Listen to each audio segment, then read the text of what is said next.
कि conditional sentence पे कम से कम 2 क्लॉज होना क्या है, बहुत जरूरी है, क्योंकि तभी उनमें एक आपका क्या होगा, कंडीशनल क्लॉज होगा, दूसरा आपका क्या होगा, उसका रिजल्ट होगा।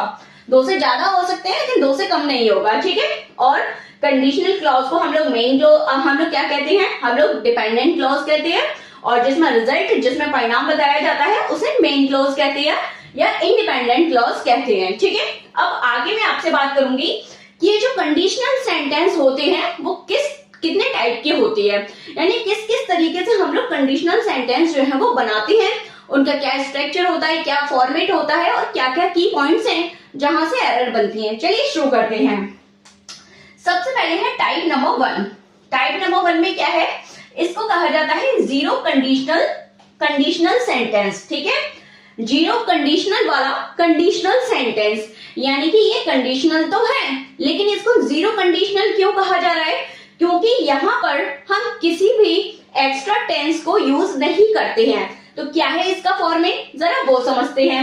अब ये जीरो कंडीशनल क्यों है, क्योंकि यहाँ जो बात की जाती है वो किसकी की जाती है, ऐसे कंडीशनल सेंटेंसेस में या तो आपको क्या दिया गया होगा, कोई भी यूनिवर्सल ट्रुथ आपको दिए गए होंगे, या फिर आपको कोई भी साइंटिफिक फैक्ट दिया गया होगा जिसे कभी भी बदला नहीं जा सकता, जिसे कभी भी चेंज नहीं किया जा सकता। इसीलिए इसमें जिस स्ट्रक्चर को हम लोग फॉलो करते हैं वो क्या है, जरा देखेंगे और डेफिनेटली आपकी यहाँ से एरर बनती है। तो सबसे पहले आपका यहाँ कोई भी कंडीशनल वर्ड आ सकता है, जरूरी नहीं है कि इफ ही आएगा।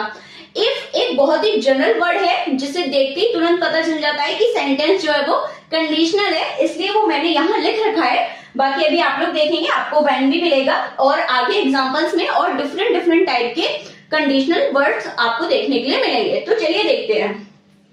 जब जीरो कंडीशनल वाला सेंटेंस होगा तो जो उसमें हमें फॉर्मेट यूज करना है, तो जो सेंटेंस आपका इफ से जुड़ा हुआ होगा, यानी कि जो वाक्य आपका कंडीशनल क्लॉज होगा जिसमें आपको शर्त दी गई होगी, उसे हम किससे बनाना शुरू करेंगे, इफ से, और वो केस स्ट्रक्चर में जाएगा, वो सिंपल प्रेजेंट होगा।